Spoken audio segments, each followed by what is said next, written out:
We are back, and we're joined by Gerald Celente. And you just got to the point where we're talking about the bailout bubble. Now, just, 3-4 months ago, I was hearing the car industry is just too big to fail, just like the banks were. They're too big to fail, too big to fail. Now the car industries have failed. I mean, essentially, what happened to us? We just ended up paying out billions of dollars in taxpayer money for nothing so that they could relocate overseas? Well, that's basically it. It's not billions; they're taking trillions from us, literally, and they're giving it just to their friends. And I don't say that, to be, flippant or to be, make a statement without backing it up. Let's look at the facts here. Let's go back to 2008. AIG.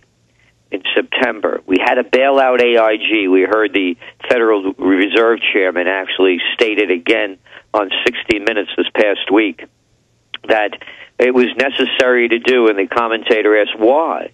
And he said, well, let's put it like this, he said. Let me use an analogy, if I may. Your neighbor's house is on fire, and he's been irresponsible. Now, are you going to let his house burn down, knowing that it may catch fire to your house? I mean, where's this guy talking to a little kid? That's the kind of baloney they throw out. And if you Google it up, that house fire thing, they've been using it since last year. Obama started it. And it's been repeated by many politicians.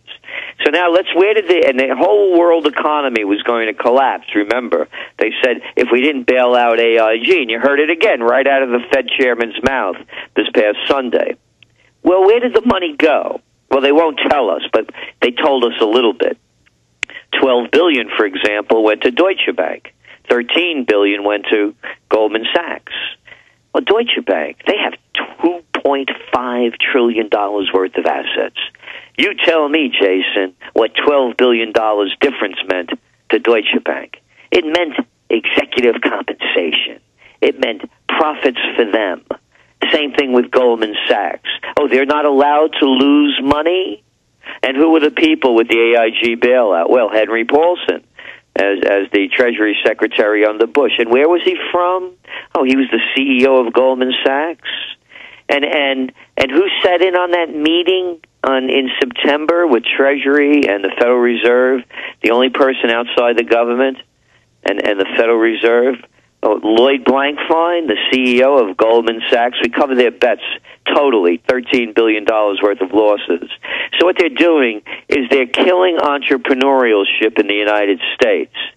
Read USA today. There's a whole story about where the bailout money's going in different cities. $8 million going to developers in California. $10 million here, $15 million there. All going from the bottom up. They're killing the little people by giving it to the too big to fails. Who cares about a real estate developer going under? Oh, no. They create jobs. They build ugly malls, and they give us jobs in those malls so we could become working at Walmarts and Targets. Great futures at Sports Authority. So what's happened is people are saying, we're giving away all this money to corporations. Is this socialism? Well, according to Mussolini, it's better defined as fascism, the merger of state and corporate powers. So in building the bailout bubble, now that the government has equity positions in all of these different companies, from AIG, Fannie Mae, Freddie Mac, on, Chrysler, GM, now they're bailing out insurance companies, they're bailing out commercial real estate developers. It's not socialism. It is fascism light. It's the beginning stages. And when this bubble bursts, unlike the other bubbles, the whole economic superstructure comes down with it. And then we ask ourselves, what happens then when there are no other bubbles left to inflate? Now, I want to get into that. But at the same time, you just talked about Walmart, and Walmart is actually making profits. They're expanding. They're the one company out there that I think they said they were going to have 170 new stores or expanded stores by the year's end, by 2010.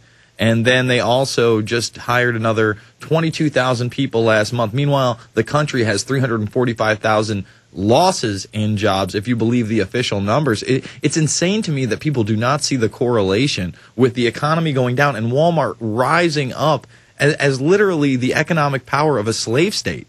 That's exactly it. And you put it perfectly. It's a slave state. Those aren't jobs. You're an indentured servant. They're not careers. It's working on the plantation. They just don't have to take care of you and house you. Well, they do in China. I don't know if you've seen The High Cost of Low Prices, the Walmart film, but in China, it's not even like they really take care of you. You live in like a dorm with your family, 5 people in this small little cube. You have to pay rent on it. If you want to live outside of it, you still have to pay rent on it. You make something atrocious, like, I think it's under... it was something insane. I mean, the way that these people were paid and that they were living and the conditions they were working in was mind-blowing to me. And we all still shop there. I'm guilty just like everybody else. I'm not. I buy as little as corporate as I can. And it's a metaphor when you look at Walmart stock going up and where the people eat at McDonald's. The 2 lowest common denominators have become America's most profitable companies. So that's enough to show you where the country's going. You mentioned going out into break about health care, people not having any, people going to these clinics, these mobile units, living in mobile homes more and more, or living out in the street or in tents. No, this country's going down very quickly, and they're masking it with as you said, the unemployment numbers are bogus. When you look at total unemployment, it's over 16%, and it's probably higher than that. And what I was going to say was that after this bubble bursts, and this is very important, there's no other bubble left to inflate. So when you look at history, what they do is with each failure, they build a greater failure, from the dot-com bubble to the real estate bubble and investment bubble, now to the bailout bubble.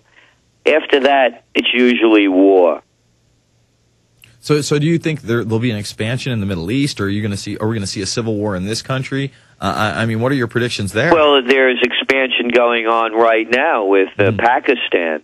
Mm-hmm. You have the greatest human crisis since Rwanda in 1994, with over 3 million people in the Swat Valley being displaced out of their ancestral homes. And why? Because the United States funded and instigated push into the Swat Valley to rid the area of the Taliban. I heard Obama. I love it. Yeah, we're going to get every one of them. I mean, who are they kidding with this baloney? And so they're also, and in the next Trends Journal, by the way, we're writing all about this and taking the whole history of what has happened recently, how we got here. That's what Tracking Trends is, a history of how we got here. The understanding of it, where we are and where we're going. And where we're going is toward more terrorism. Because when you kill or displace so many people, guess what? There's a thing called revenge. And when they attack, it's not going to have anything to do with they hate our liberty and our freedom. So, yeah, they shop at Walmarts, Well, look at the last terrorist they just caught, around your neck of the woods out by Newburgh. These guys, first of all, they had no connections to any real terror cells. They were provocateurs by an FBI agent. Let me try to think. One of them couldn't even read. One of them smoked pot the day that he put the fake explosives where they were supposed to go. They couldn't even get guns on their own. Oh, and these are the terrorists? Yeah, I mean, come on. And that's what they sell to the American public, putting them in fear. And now this Cybersecurity Act, and that's something we're going to have to get into as well. They have Hannah Montana, this little teeny bopper icon, pushing the Cyberbullying Act, which will eliminate freedom on the internet. Literally 2 weeks later, Obama gets up in a press conference, says that they are starting a new agency called the Cybersecurity Agency, that he's going to put a coordinator at the head of this, and they are literally trying to shut down free speech on the internet. In fact, China today is making all new computers come with government censorship software. It's a New York Times article.